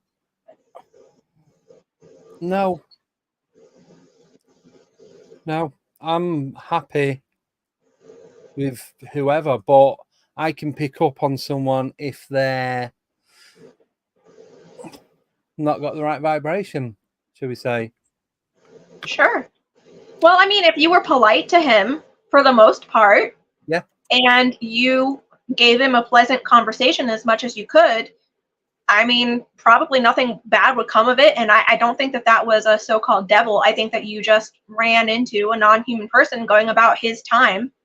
And now that's part of your story. Whether it's purposeful or not, I have no idea. However, it does seem to me like something happened, and it follows a lot of the same hallmarks that I keep finding over and over and over. So there we go. But it's just, I'd just love to know what it was. And I wasn't horrible to him. He wasn't horrible back. We had a nice, pleasant conversation. I said, see ya. We go in. He said, bye, and that was it. And never to be seen again. Yeah, I'm not surprised. It is my theory that human society is mostly human, but that there are certain anomalies, whether living here in a completely, fully physical, incarnate way, as much as they possibly can, or they are just beyond the veil observing, and they pop in occasionally for whatever reason, but it's still a blended society. And I think that perhaps your story goes to lend a little bit more credence to that. Yeah.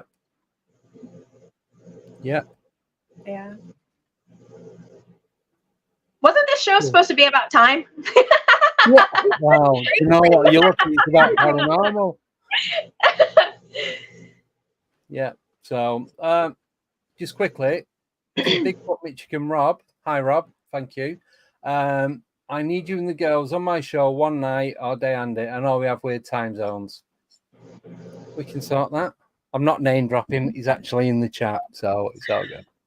We all have weird time zones. Oh, I know. Why just one time zone? That should be it. Mm-hmm. It's very confusing, especially during daylight savings time. Yeah, absolutely. And the thing is, with that, they don't even change it at the same time from the UK and the US. It's Yeah, like that 2 was weeks apart. for like 3 weeks. Oh, yeah, don't even go there with that. Because I was in the US when it went back, and then I came to the UK, and the week later it went back again, and I already had jet lag. It was like 3 weeks. It felt like I'd lost. I was showing up at the wrong time for the show. I was late an hour. But if it's okay with you, Tillie, we'd love you to come back on. Yes, please. 100%. Absolutely. You got it. Same time, same day. So it'd be Friday. Time doesn't exist. So, yeah. Time doesn't exist. No. Time doesn't exist. Okay. And yes, I would love to come back. I think that you guys have been absolutely lovely, and I'm more than happy to work with you again. Please just message me and let me know when you're thinking. Yes. I'm trying to think. I'm going to be traveling a lot over the next several months. Some of it is for my husband's business. Some of it might be for the Weird Walk Home. And as long as I am able, I will be more than happy to accommodate you guys. Excellent. Thank you so much. Thank you, everyone in the chat, for your amazing questions. Thank you, everyone that donated. That's massive, massive help towards the channel. And that's it, because we've gone well over the time. I could sit here talking all night, but we have all got stuff to do. So just quickly before we go, on Monday it's That Happy Face, which is a pre-record at 8:30. That's with Lisa Richardson, the CEO and MD of Image Talent Entertainment Limited.